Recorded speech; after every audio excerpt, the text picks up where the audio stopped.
બાપા સીતારામ મહિલા મંડળ છે અને આજે તો કે 26 તારીખ છે ગુરુવાર છે તો આજે આ દુધિયાના દરબાર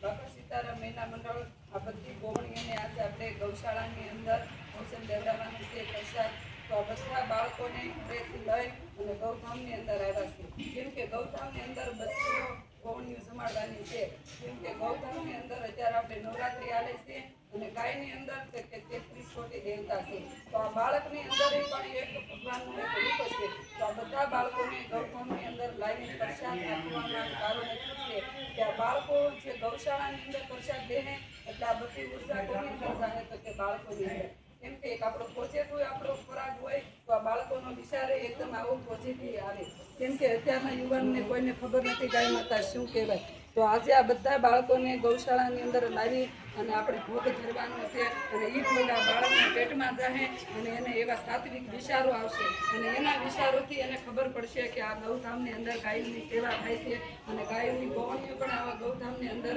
જમાડવામાં આવે છે તો એ લોકોનો સારો વિચાર છે તો આગળ આપણે જે આપણી પેઢી નહીં હોય તો આ પેઢી પર જો જાગૃત થાય તો આવીને આવી ગૌશાળાની સેવા ગાયોની કરતા રહે અને આપણા દેશને તો કે આઝાદ કરતા રહે અને ભારત દેશની અંદર આવીને આવી સેવાઓ થાય પણ ક્યારે તો કે આપણા બચ્ચાને આપણે આવા ગૌધામમાં લાવશું એને આપણે કહેવું કે આ ગાય માતાનું એક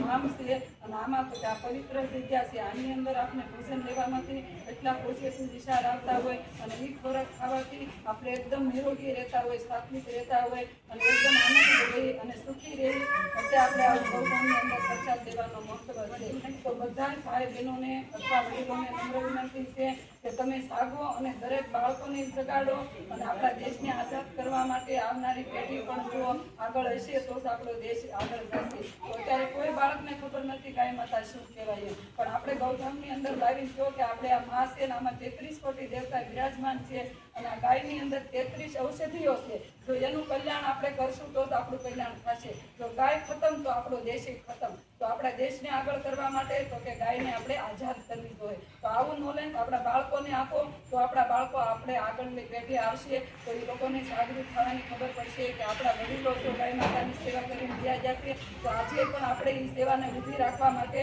આપણે અડીખમ ઊભું રહેવું જોઈએ અને આ સેવાને આપણે આગળ કરવી જોઈએ અને આપણા ભારત દેશને પણ આગળ કરવો જોઈએ તો આ બાળકની અંદર આ બધા વિચાર હશે ને તો આપણો દેશ ક્યારેય પાછળ રહેશે નહીં કેમ કે આપણે વ્યા જાવું પણ આપણે જાવું એટલે આપણે આ બધી પેઢીઓ પાસે આઝાદ થઈ જાય તો બેનું થોડુંક કીધું અને સાસુ માનજો અને અમારી વાણીને હવે હું વિરામ આપું છું બોલો ગૌ માતાની જય જગન્નાથ દેવની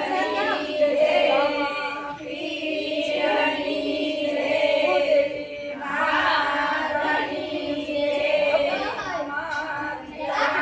જય